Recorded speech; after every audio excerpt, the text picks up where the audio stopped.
할렐루야.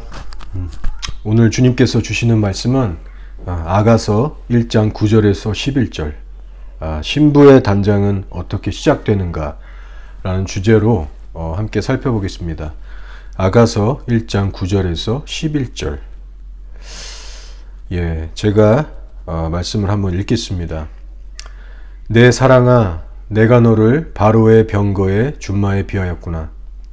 내 두 뺨은 따은 머리털로, 내 목은 구슬꿰미로 아름답구나. 우리가 너를 위하여 금사슬에 은을 박아 만들리라. 아멘. 현재 저희가 가을 시즌을 지나고 있습니다. 초막절이 이번 주 화요일부터 시작돼서 8일 후에 맞춰지게 되죠. 그리고 지금 이 시즌에 아가서를 함께 나누고 있습니다. 저는 믿기를 여기에는 성령님의 인도하심이 있다고 믿어요. 여러분, 가을절기 하면 어떤 것이 떠오르세요? 절기를 공부해 보신 분은 아시겠지만 바로 예수님의 재림, 그리고 이어지는 어린 양의 혼인잔치입니다. 예수님의 재림으로 인해서 이 땅에 천녀왕국이 임하게 되죠. 이렇게 가을절기가 성취되는 겁니다. 근데 여러분, 어떤 사람들만이 이 어린 양의 잔치에 참여할 수 있게 됩니까? 바로 준비된 신부들만이 참여할 수 있게 됩니다. 기름이 여분이 없는 사람들은요, 들어갈 수가 없어요. 오직 신랑이 인정하시는 신부들만이 신랑 되신 예수님과 함께 천녀왕국에 들어가게 될 것이고, 그 후에는 새하늘 새 땅, 곧 천국에서 영원히 거할 수 있게 되는 은혜 속에 들어가게 됩니다. 따라서 여러분, 이 초막절 기간에 신랑 되신 예수님을 생각하시면서 나는 지금 그분 앞에서 어떻게 살아가고 있나, 무엇을 위해서 지금 살아가고 있나, 점검하시는 시간이 되시길 바랍니다. 지금 제가 3주째 아가서를 나누고 있는데요. 서로 지금 우리가 얼굴을 보지 못하기 때문에 여러분이 이 말씀을 어떻게 받고 계신지 궁금하기도 합니다. 근데 사실 누구든지 이 아가서를 처음 접하게 되면 쉽지 않을 겁니다. 저도 역시 그랬고, 지금도 많이 부족하고, 또 거의 모든 사람들이 그럴 수 있어요. 왜냐하면 그만큼 머리로만 이해할 말씀이 아니라 가슴에서 풀어져야 하는 영역들이 있고, 또 삶에서도 따라줘야 하는 순종의 영역들이 많이 있기 때문이죠. 그렇기 때문에 여러분, 계속해서 열심히 기도하시고 이 아가서가 온전히 풀릴 수 있도록 그렇게 나아가시기를 바랍니다. 적극적으로 구하시면서 나가세요. 제가 이번 주 월요일 날, 그러니까 월요일이면 그 초막절을 준비하는 전날 밤입니다. 그날 저녁 밥 먹고 제가 혼자 거리에 산책을 나가게 됐는데, 그날 따라서 평소에 잘 가지 않았던 길로 자연스럽게 가게 됐습니다. 기도를 하면서 길을 걸었는데 어떤 기도를 했냐면, 하나님, 아가서를 요즘 나누면서 신부의 영성을 풀고 있는데, 그리고 이것이 주님께서 원하시는 바이고, 그래서 제가 이렇게 하고 있는 것을 알고 있는데, 그렇다면 주님의 사랑이 얼마나 크신지, 우리를 향한 그 사랑이 얼마나 큰지 우리 모두에게 알게 해달라고 기도를 했어요. 그리고 우리 안에 주님에 대해서 잘못하고 있는 것들이 있다면, 혹은 방해하는 것들, 견고한 진들이 있다면 그것들을 다 없애주시고, 주님의 사랑에 이끌려서 기쁘고 즐겁게 살아갈 수 있게 해달라고 기도를 하는데요. 갑자기 너무나도 달콤하고 향기로운 그 좋은 향기가 확 나는 겁니다. 제 주위에. 거의 정확히는 모르겠지만 한 10초 이상은 갔었던 것 같아요. 그래서 이게 무슨 냄새지 갑자기? 깜짝 놀라서 주변을 살피는데 그 장소에는 냄새가 날 만한 그 어떤가, 그 무엇인가가 하나도 없었습니다. 예, 제 왼쪽을 보니까 예, 집들을 막 짓고 있는 예, 흙들만 있는 공사판이었고요. 오른쪽에도 뭐 어떤 냄새를 풍길 만한 꽃이나 나무 이런 것이 없었고요. 예, 사람들이 사는 집도 저기 좀 멀리 떨어져 있었습니다. 근데 그 향기가 나면서 순간 제 영혼이 너무 평안해지고 행복해지는 겁니다. 예. 그러면서 그런 생각이 들더라고요. 아, 내 기도를 지금 주님께서 기뻐하고 계시는구나. 그리고 그것을 잘 들으셨다는 사인으로 이렇게 혹시 향기로운 이 향을 주시는 게 아닌가? 이런 마음이 들었어요. 근데 사실은 그 순간 의심도 좀 들긴 했습니다. 예. 왜냐면 여러분도 아시겠지만 뉴질랜드 가끔 이렇게 저녁에 보면 예, 꽃에서 이제 진동하는 그런 꽃내음이 이렇게 바람에 날려서 맞게 되는 경우도 있거든요. 그래서 제가 이거를 좀 확실히 하고 싶은 마음에 주변을 이렇게 좀 샅샅이 한번 살펴봤습니다. 왔다 갔다 하면서 혹시 바람에 타서 날아온 꽃냄새가 아닐까? 예. 막 왔다 갔다 했는데 그런 꽃들도 없었고 예. 어떤 그런 냄새를 풍길 만한 것들이 전혀 없는 거예요, 그 주위에. 그래서 제가 그 다음날 저녁에도 그 현장에 가서 다시 확인을 해봤는데 예, 그런 향기는 맡을 수가 없었습니다. 예, 어쨌든 그 향기를 처음 맡은 날 집에 돌아오면서 월요일 밤에 예, 제 속으로 기도를 했어요. 주님, 이 향기 정말 주님이 주신 겁니까? 예, 이 초막절 시즌에 하나님께서 주신 어떤 은혜인가요?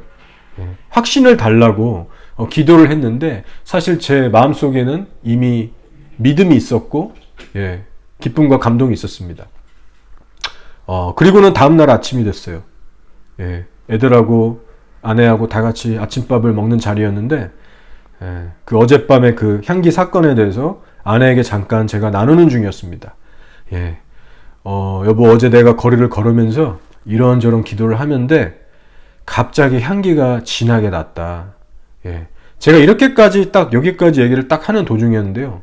근데 갑자기 앞에서 밥 먹고 있던 다혜가 이렇게 끼어들더니 이렇게 얘기하는 거예요. 그거 하나님이 한 일 같아.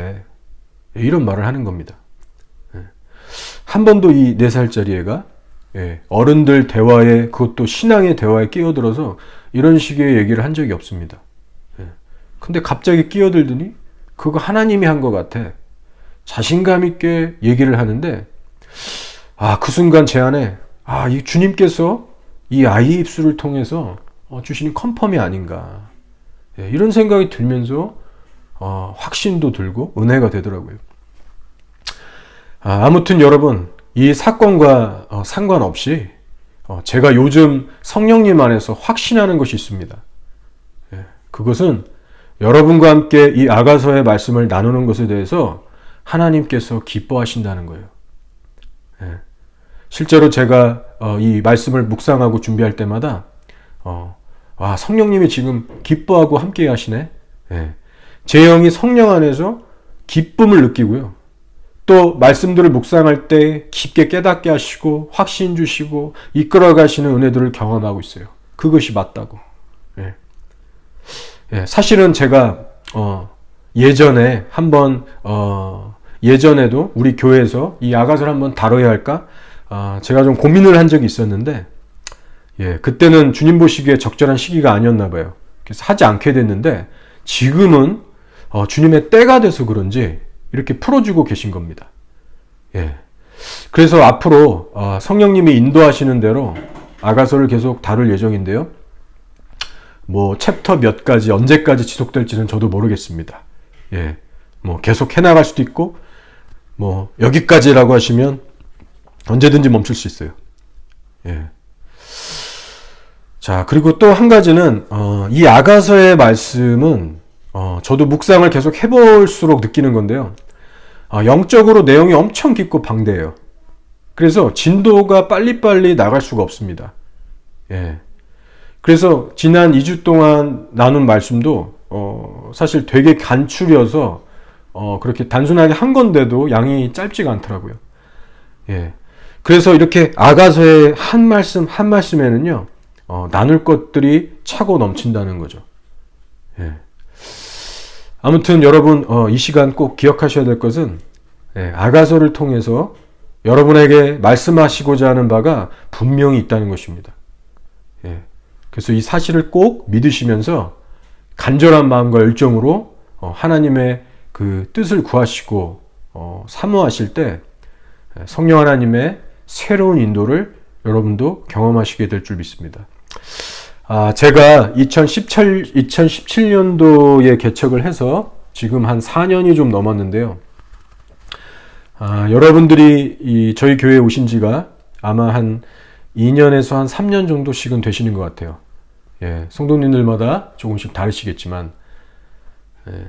근데 여러분, 제가 여태까지 매주일 선포한 설교 말씀들을 보면 주로 어떤 내용들이었는지 기억나시나요? 예, 아마 잘 아실 겁니다. 저 주로 회개의 메시지를 전했죠. 뭐 예를 들어서 죄와 치열하게 싸워야 된다, 회개에 합당한 열매를 맺어야 된다, 자기 부인부터 뭐 순종, 하나님의 심판, 거룩, 공의, 이런 주제들을 자주 다뤘어요. 예. 그래서 아마 여러분들 중에는 이런 메시지를 하도 들어서 이제는 좀 그만 듣고 싶고 좀 지치고 힘들어하는 분들이 계셨을지도 모릅니다.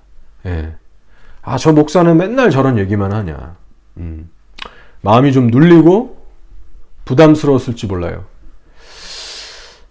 근데요, 여러분, 이런 설교들이 지난 몇 해 동안 제가 해왔던 이런 설교들이 사실상 우리에게 얼마나 필요한 작업이었는가, 이것을 요즘 주님 안에서 더 깨닫게 됩니다. 여러분, 우리가 성경 말씀에 대해서 이미 다 알고 있는 것 같지만 정작 그 말씀이 내 심령에 떨어져서 실제 삶 속에서 인식되고 열매 맺기까지는요, 상당히 오랜 시간이 걸립니다. 이것을 우리가 눈치를 잘 채지 못하는 경우가 많은데 결코 쉽게 덜렁덜렁 되는 게 아니에요, 한 번에. 그래서 사실은 평생 말씀을 배우고 공부해도 안 변하는 사람들이 허다한 것입니다. 여러분, 대나무 아시죠? 이 성장한 대나무가 얼마나 멋있습니까? 하늘 위로 쫙쫙 뻗어서 시원스럽게 올라가잖아요. 그런데 여러분, 그 대나무가 그렇게 멋지게 하늘로 치솟아 자라기까지는요, 약 5년 동안은 은밀한 땅 속에서 뿌리를 깊고 견고하게 뻗어나간다고 합니다. 그래서 5년이라는 꽤 긴 시간 동안에는 위로 뻗어나가는 게 아니라 눈에 보이지 않는 땅 속에서부터 뿌리를 박고 기초를 튼튼히 다진다는 거예요. 그래서 5년이 지나야 비로소 눈에 보이게끔 위로 자라나기 시작한다는 겁니다. 여러분, 근데 이 대나무가 자라는 방식처럼요, 우리의 신앙도 마찬가지예요. 우리들의 육안에는 보이지 않지만 우리의 내면에서부터 진리의 뿌리가 깊게 내려지고 자라나서 튼튼한 기초를 이룰 때만이 그 신앙은 건강해질 수 있는 겁니다. 특별히 이 아가서의 말씀을 제대로 이해하고 깊이 있게 소화하기 위해서는요, 먼저는 제대로 된 십자가 복음이 우리 안에 풀어져야 될 필요가 있어요. 그래서 우리 아가서 1장에 나오는 표현처럼 내가 검지만 아름답다라는 이 고백이 진실로 우리의 고백이 되기 위해서는 먼저는 내가 얼마나 검은 존재인지를 알아야 하는 겁니다. 그것이 먼저예요. 먼저 십자가를 통해서 나의 자아의 악함이 성령 안에서 폭로돼야 하고, 또 실제 삶에서도 십자가에서 죽어지는 훈련이 어느 정도는 뒷받침이 돼야 하는 거예요. 이런 배경이 전혀 없이는 아가서가 온전히 풀어질 수가 없습니다. 특별히 가장 위험한 것이 무엇이냐면요, 아가서를 잘못 해석하거나 적용할 때 거짓 구원론에까지 빠질 수 있다는 겁니다. 예를 들어서 아가서에는 이런 내용들이 많잖아요. 너 너무나 어여쁘다, 너는 내가 사랑한다, 이런 좋은 말들만 있잖아요. 그러다 보니까 성도들이 이렇게 생각할 수 있는 거예요. 예수님이 이렇게까지 날 예쁘게 봐주시는데, 사랑해 주시는데, 뭐 지옥 갈 걱정할 필요가 전혀 없네. 예, 이런 착각을 할 수 있다는 겁니다. 예, 내가 검지만 아름답게 보신다는데, 그쵸? 예, 아가서의 각 장마다 신부를 향해서 좋은 말만 하거든요.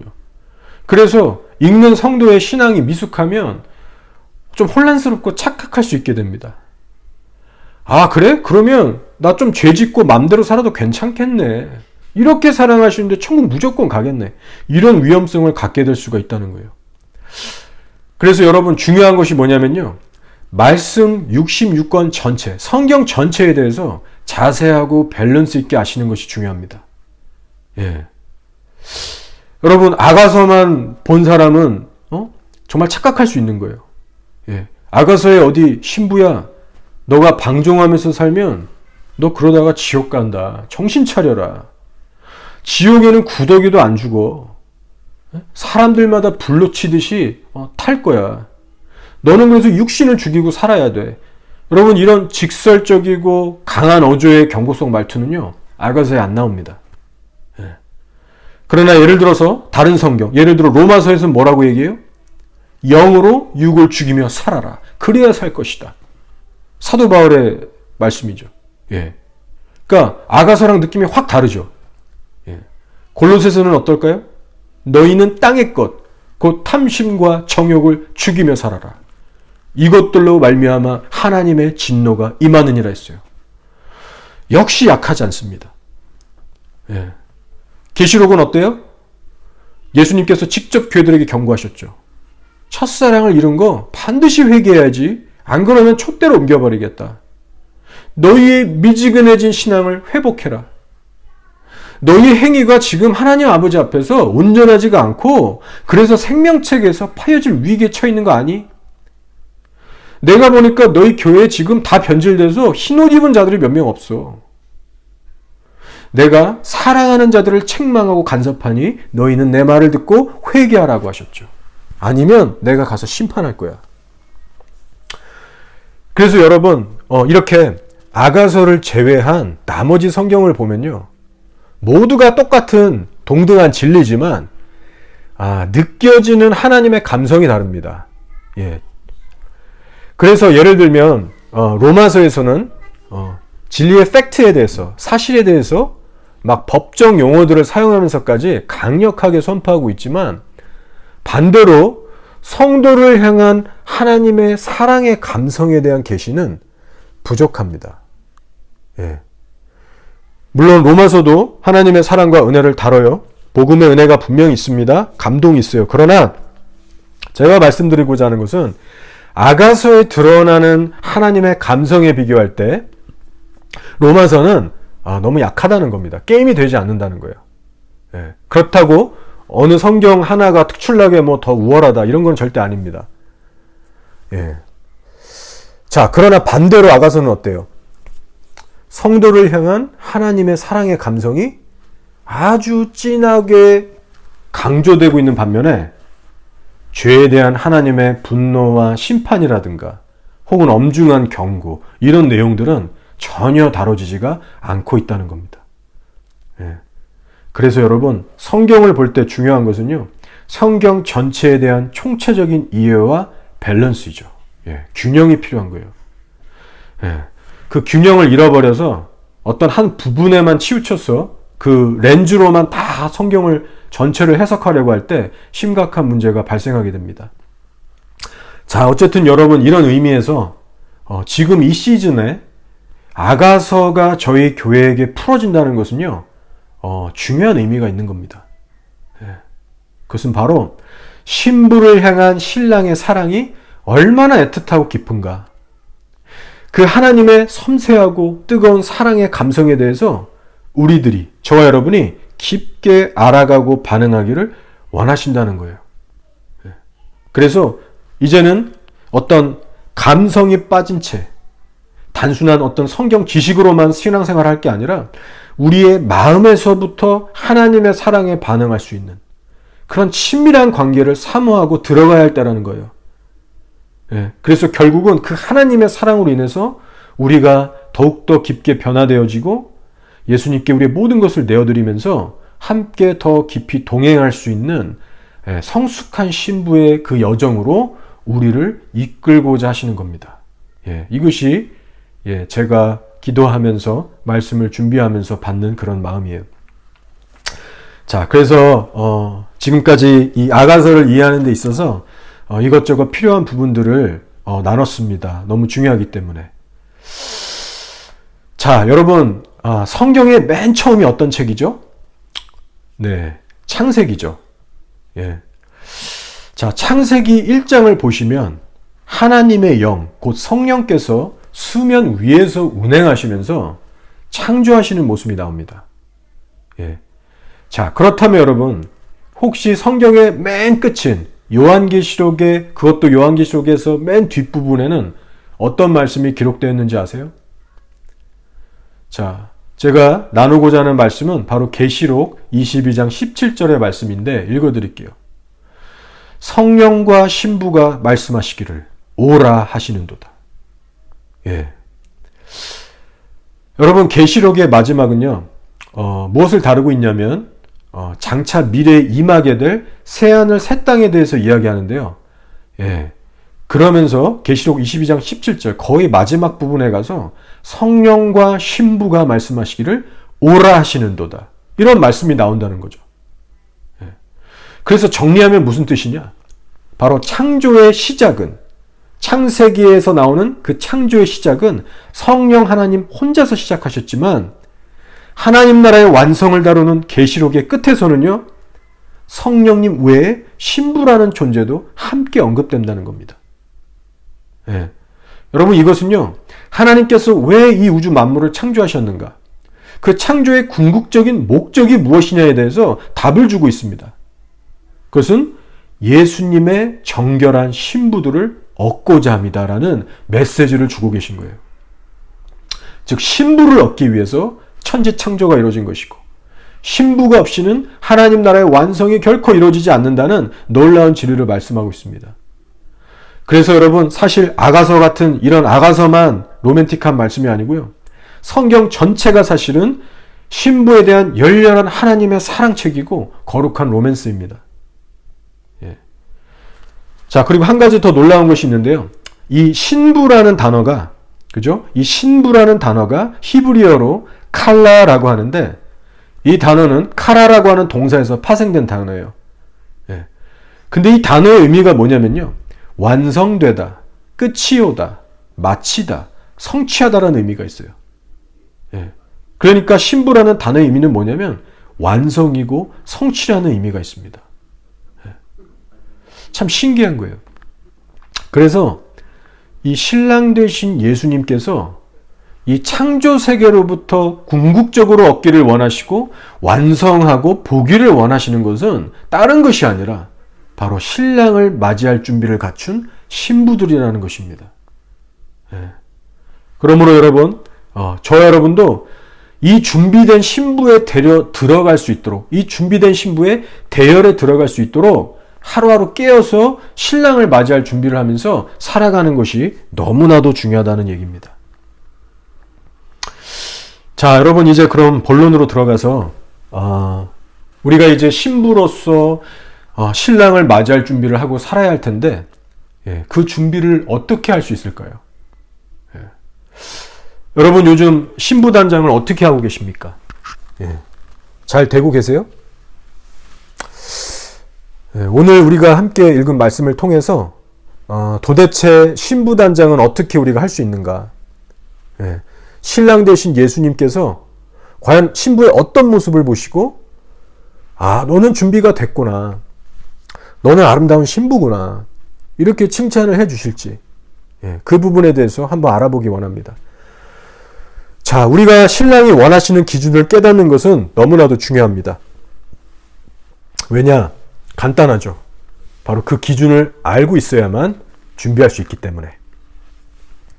자, 그렇다면 신랑이 신부에게 원하시는 것이 무엇일까요? 한번 구절을 읽어볼게요. 말씀을 함께 보면서 나눠보겠습니다. 구절을 읽습니다. 내 사랑아, 내가 너를 바로의 병거에 준마에 비하였구나.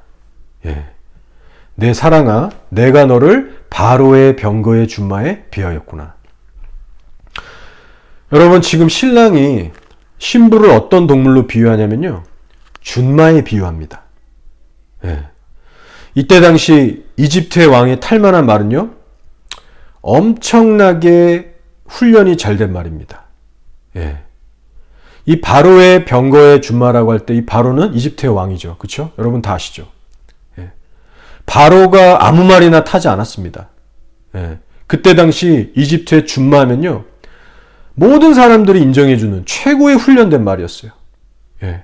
특별히 왕의 병거를 모는 준마가 되려면 강력한 훈련을 통과해서 길들여진, 그리고 엄선된 명말을 의미했습니다.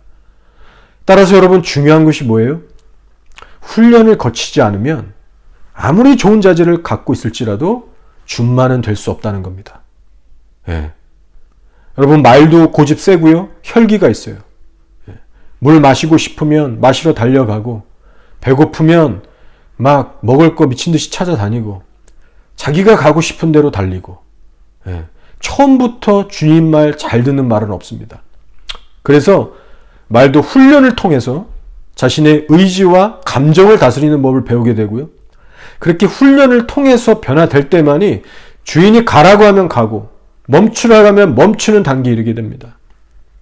그렇게 되면 전쟁터에 나가서까지도 불화살이 막 날라오고 칼이 막 번쩍이는 그 무서운 전장에서도 주인이 몰고 나가면 거침없이 달려가는 거예요. 두려움과 위협 속에서도 순복하게 되는 겁니다.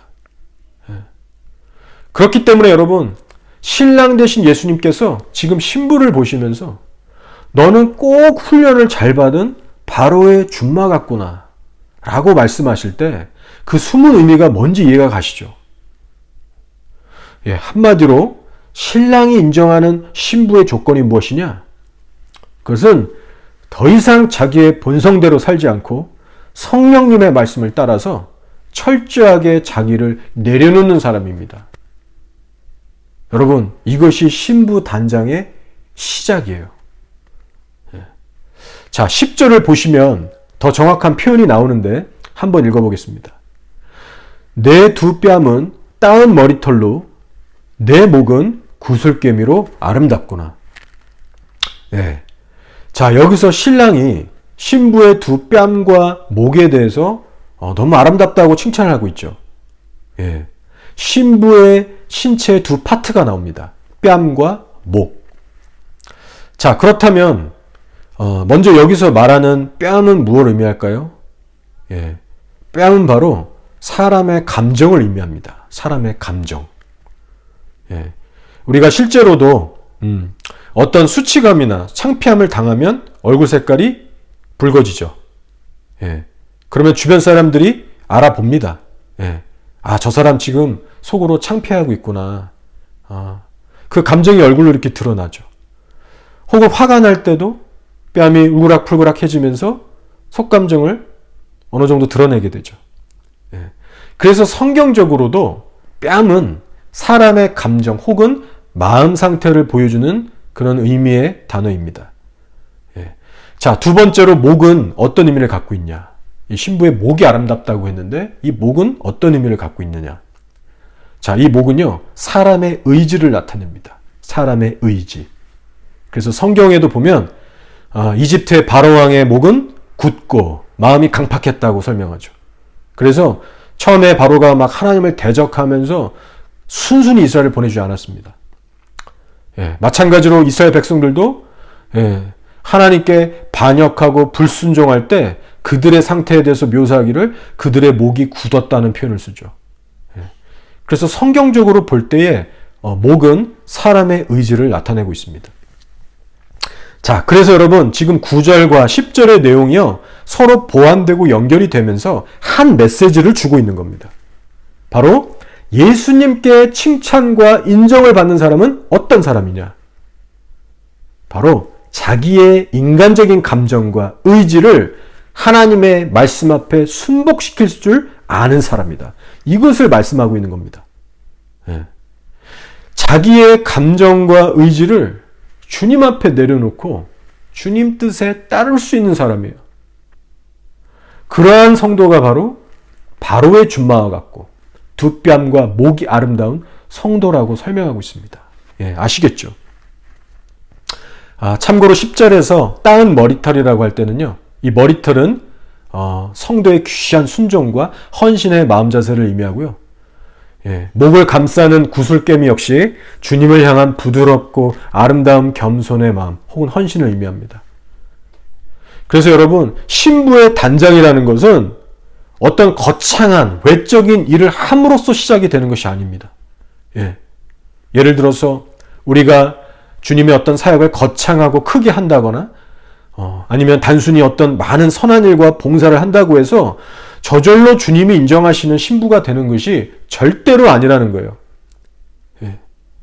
혹은 장로나 권사, 집사의 직분, 목사의 직분, 이런 직분 자체가, 그 위치가 우리를 거룩하게 하는 것도 아닙니다. 예. 정작 우리가 하나님의 말씀 앞에, 하나님의 뜻 앞에 나의 의지와 감정을 꺾고 내려놓고 살지 못한다면 이미 내면에서부터 이미 주님과의 동행이 끊기는 거예요. 따라서 주님이 원하시는 곳에서 주님이 원하시는 일을 묵묵히 해나가는 사람, 그 일이 아무리 싫고 짜증나도 주님이 원하신다면 나의 마음과 의지를 꺾고서라도 순종하려는 사람, 바로 그런 사람이 신부로서 단장되어지기 시작한다는 겁니다. 예. 다시 한번 9절 10절을 보세요. 내 사랑아, 내가 너를 바로의 병거에 준마에 비하였구나. 훈련된 그 준마에 비하였구나. 그리고 너의 두 뺨은, 그래서 너의 두 뺨은 따은 머리털로, 내 목은 구슬깨미로 아름답구나. 예. 예. 두 뺨과 목, 그 마음과 의지를 얘기하면서 병거에, 그 바로의 병거에 훈련된 준마에 비유하시면서 이것을 말씀하시는 거예요. 그래서 저 여러분이 실제로 이렇게 살아갈 때 주님의 이런 칭찬의 음성을 저희도 역시 듣게 되는 그런 날이 오게 되는 겁니다. 예. 따라서 여러분, 이러한 각도에서 오늘의 이 아가서의 말씀을 제가 지금 풀었는데, 이러한 각도에서 나는 지금 신부의 단장을 어떻게 이해하고 있으며 어떻게 해오고 있었는가, 예. 한번 여러분의 모습을 점검해 보시기 바랍니다. 예. 분명한 것은 유튜브에서 책이나 소문에 의해서 마지막 때 정보를 빠삭하게 공부한다고 해서 그것이 신부의 단장이 이루어지지 않는다는 것은 너무나도 분명하게 지금 설명하고 있는 거예요. 예. 여러분, 혹시라도 정작 주님이 원하시는 것에는 순종은 하지 않으면서 내가 하고 싶은 일 하고 내가 잘하고 내가 원하는 일을 하고 있다면, 그래서 그 일로 인해서 스스로 그냥 만족하고 있다면 그것은 신부의 단장이 아니라는 사실입니다. 따라서 여러분이 이 시간 점검하셔야 할 것은, 여러분이 하기 싫고 또 잘하지도 못하지만 혹시라도 주님께서 여러분에게 맡기신 어떤 어렵고 짜증도 나고 부담스럽고 힘든 일은 없는지, 혹시 그런 일이 있다면 그 일들을 내가 잘 감당하고 있는지 한번 점검해 보시기 바랍니다. 예. 그렇게 신부의 단장의 시작은요, 나의 원함이 아니라 주님의 원함의 순종, 복종을 배우기 시작할 때 비로소 시작되는 거예요. 여러분, 제가 지난주에 나눈 말씀을 기억하시는지 모르겠습니다. 지난주의 말씀과 사실 오늘의 말씀이 이제 문맥상 연결이 되기 때문에 오늘의 말씀을 제대로 이해하시기 위해서는 지난주 말씀에 대한 이해가 필요합니다. 그래서 짧게 설명드리면, 지난주에 나눴던 8절의 내용이 뭐였습니까? 예, 아주 중요한 말씀이었죠. 예, 우리의 순종으로 이어져야 하는 말씀인데요. 제가 읽어드리겠습니다. 8절. 여인 중에 어여쁜 자야, 내가 알지 못하겠거든 양떼의 발자취를 따라 목자들의 장막 곁에서 너의 염소 새끼를 먹일지니라. 예. 이것은 지금 신랑이 신부에게 전하는 메시지죠. 예. 신부야, 너가 나를 만나길 원한다면 너도 목자들 옆에서 염소 새끼를 섬기고 먹여봐. 한번 그렇게 해봐. 그러면 나를 만날 수 있을 거야. 이렇게 말씀하신 겁니다. 자, 근데 여기서 그러면 염소가 누구라고 했죠? 재밌는 사실이 있는데요. 여러분 실제로 목자가 양을 칠 때요. 일부러 염소들을 몇 마리씩 양떼 곁에 이렇게 푼답니다. 왜냐면 양들은 서로 끼리끼리 뭉쳐서 자는 습성이 있대요. 그러다 보니까 어떤 때는 막 많은 양들이 이렇게 서로 막 앵기고 막 뭉쳐서 있다 보니까 맨 밑에 있는 양이 깔려서 죽는 경우가 있다고 해요. 그런데 신기하게도 염소를 옆에 이렇게 중간중간에 배치하면 그 염소가 그 뭉쳐있는 양들한테 가서 뿔로 막 빡빡 쳐서 흩어지게 하는 역할을 한다고 합니다. 그 이유는 잘 모르겠어요. 왜 그렇게 행동하는지. 뭐 심술이 나서 그런지 뭐 심보가 원래 고약해서 그런 건지 모르겠지만 그게 이제 양을 잘 칠 수 있는 지혜 중 그 전략 중 하나인가 봐요. 하여간 염소는 양들을 뿔로 들이박는 존재입니다. 자, 그래서 이 아가서에 지금 이 염소 새끼를 먹이라고 말씀하셨는데, 그러면 영적으로 볼 때, 우리에게 적용할 때, 이 염소는 누구냐? 지난주에 말씀드렸죠? 바로 내가 품기 힘든 사람. 그런, 함께하고 싶지 않은 사람들을 의미합니다. 뿔로 막 들이박는 염소처럼 나에게 함부로 말하고 상처 주고 나를 힘들게 하는 사람들. 그래서 도저히 함께하기 싫고 사랑할 수 없는 사람, 그런 부담스러운 사람, 그런 사람들을 말하고 있어요. 자, 그러나 예수님께서 신부에게 말씀하고 계십니다. 그래도 한번 그 염소를 품고 섬겨봐. 너가 있어야 할 그 자리를 떠나지 말고 너 자신을 부인하면서 열심히 한번 낮아져서 섬겨봐. 그러면 나를 더 친밀히 만날 수 있을 것이다. 여러분, 이것이 8절에 나온 신랑의 음성이었죠. 그렇죠? 그리고 이 단계를 뛰어넘어야만 슐람미 여인이 그 다음 단계 여정으로 갈 수 있는 1장 첫 번째에 나온 미션이었다는 거예요. 자, 그런데 여러분 지금 오늘 우리가 나눈 말씀 중에 9절을 보니까 지금 신랑이 어떻게 얘기하고 있습니까? 신부에게? 9절을 보니까 신랑이 신부를 칭찬하고 있죠. 여러분 놀라운 것은 우리가 겉으로 보면 지금 비록 한 절 차인데 결과적으로 지금 보면 신랑이 신부를 칭찬해주고 있는 거예요. 자, 그래서 여러분 이 9절의 칭찬이 의미하는 것이 뭐냐면요, 이런 겁니다.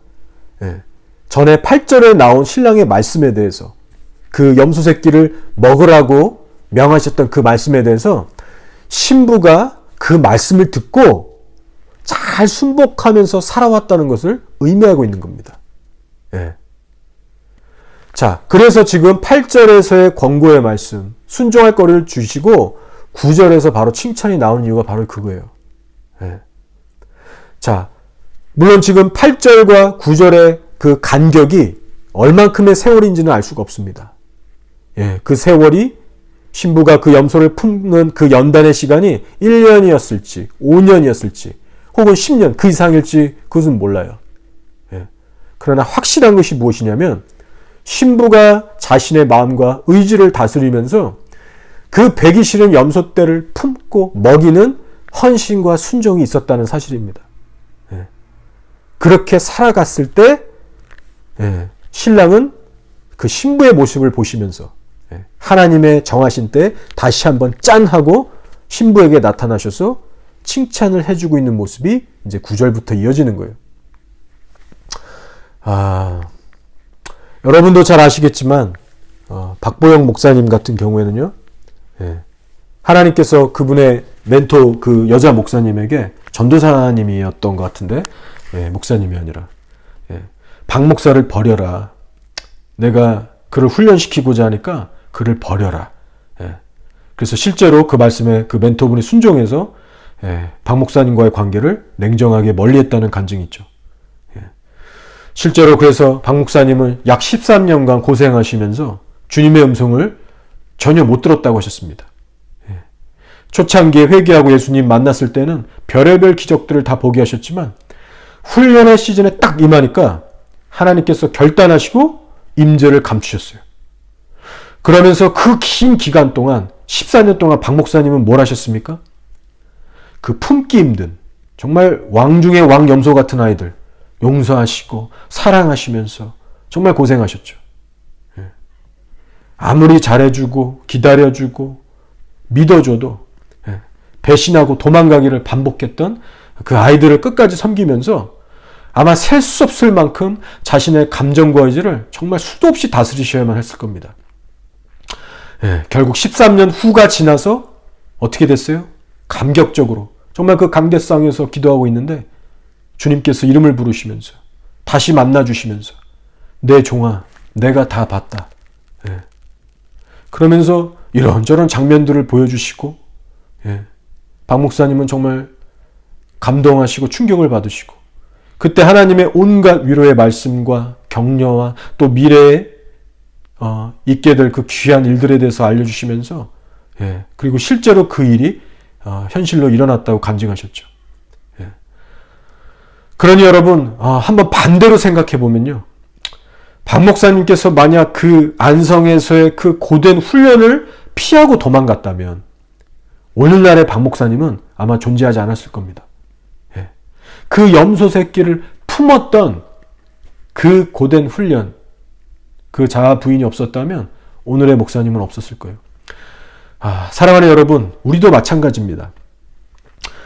저와 여러분의 삶에도 분명히 품어야 될 염소 새끼들을 주셨을 거예요. 절대로 우리 나만의 어떤 안전, 평안, 유익을 위해서만 신앙생활하게 절대 그렇게 내버려 두지 않으십니다.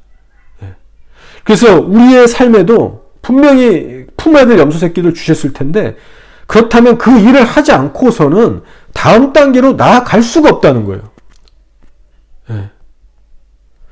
여러분 한번 생각해 보세요. 여러분이 만약 여러분과 마음이 너무나 잘 맞고 여러분이 사랑할 만한 조건들을 충분히 갖춘 사람들하고만 그런 사람들하고만 어울리면 신앙은 잘하지 않습니다.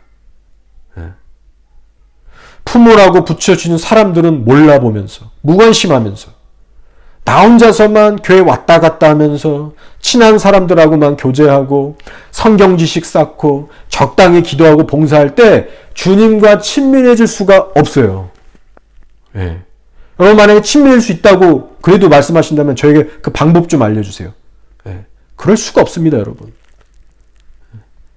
그 외에도 예를 들어서 내 스타일에 맞고 내가 원하는 교회에서만 섬기려고 하는 거. 그래서 왔다 갔다 이 교회 저 교회 찾아다니는 사람들. 이런 것도 문제가 되는 신앙이에요. 그래서 결국 이런 사람들은 주님이 원하시는 곳에서 주님이 원하시는 일을 하려고 하기보다는 자기 기준에 갇혀서 움직이는 자들이죠. 근데 아가서의 말씀의 기준을 보니까 이런 사람들은 바로의 병거의 준마가 아닌 것입니다. 따라서 여러분 혹시라도 지금 여러분을 계속해서 힘들게 하고 있는 그런 사람들이 있다면 그 염소와 같은 사람들이 있다면 포기하지 마시고 계속해서 그들을 품고 또 품으시고 견뎌내시기 바랍니다. 그렇게 하실 때 여러분은 지금 8절에서 9절로 나아가고 계신 겁니다. 그러면 반드시 주님의 때에 여러분의 그 섬김을 보시고 놀라운 임재와 은혜로 여러분을 만나 주셔서 칭찬을 쏟아 부어 주실 거예요. 그리고 여러분은 그 힘 때문에 다시 한번 주님을 향해서 불타오르게 될 것이고 주님과 함께 더 깊은 친밀함으로 그분의 사명을 감당하면서 당당한 신부로 나아갈 수가 있게 될 거예요. 자, 이제 11절을 한번 보겠습니다. 자, 이 11절의 말씀은요. 순종하며 따라오는 신부에게 주시는 신랑의 선물이자 곧 은혜입니다. 뭐라고 합니까? 11절 우리가 너를 위하여 금사슬에 은을 박아 만들리라. 지금 이 말씀을 보시면 주어가 우리로 나옵니다. 우리. 그렇죠? 우리가 너를 위하여. 자, 그럼 이 우리가 누구냐? 어떤 사람들은 솔로몬과 그의 친구들이 신부에게 하는 말이다. 이렇게 해석하기도 하는데요.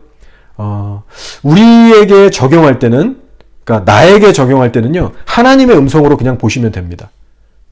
왜냐하면 이 아가서 자체가 결국은 성도와 하나님 간의 그 1:1 관계를 두고 계시된 말씀이기 때문에 여기서 나오는 우리는 바로 성부, 성자, 성령, 삼위일체 하나님이 신부에게 하시는 말씀으로 해석하면 전혀 무리가 없습니다. 그래서 지금 이 11절의 말씀은 뭐냐면요. 준마와 같이, 바로의 그 준마와 같이 자신의 의지와 마음을 들여서 순종하고 있는 신부에게 신랑이 직접 꽃단장을 시켜주신다는 말씀입니다. 예. 물론 이것은 영적인 단장을 말하죠. 예. 우리가 너를 위하여 금사슬에 은을 박아 만들리라. 자, 지금 금과 은이라는 귀한 것들이 나오는데, 자, 여러분, 금은 성경적으로 어떤 의미가 있습니까? 예, 여러분 아실 거예요. 금은 하나님의 신성 혹은 정금과 같이 거룩한 하나님의 말씀을 의미합니다. 예. 그리고 은은 어떤 의미가 있어요? 바로 하나님의 구속, 구원을 뜻해요. 그래서 금사슬에 은을 박은 장식을 신부에게 준다는 것은 어떤 의미가 있냐면요. 바로 성령의 인도하심을 통해서 신부가 계속해서 성화되고 성숙해지는 가운데 열매를 풍성하게 맺게 하시면서 그로 인해서 결국 구원을 넉넉히 받게 하신다는 의미가 있습니다. 예. 그래서 신약에 연결돼서 떠오르는 말씀이 뭐가 있냐면 요한복음 15장 2절의 말씀에 물은 내게 붙어 있어 열매를 맺지 아니하는 가지는 아버지께서 그것을 제거해 버리시고 무릇 열매를 맺는 가지는 더 열매를 맺게 하려 하여 그것을 깨끗하게 하시느니라 라고 하셨죠. 예. 그래서 열매 맺는 충성스러운 신부에게는 더욱더 풍성하게 열매를 맺을 수 있도록 더욱더 거룩하고 옳은 자가 될 수 있도록 계속해서 가지치기를 해주시고 또 때에 따라 필요하면 양분을 주시고 보호하시고 친히 이끌어 가신다는 거예요. 자, 또 베드로후서 1장 4절에 보시면 이런 말씀이 있습니다.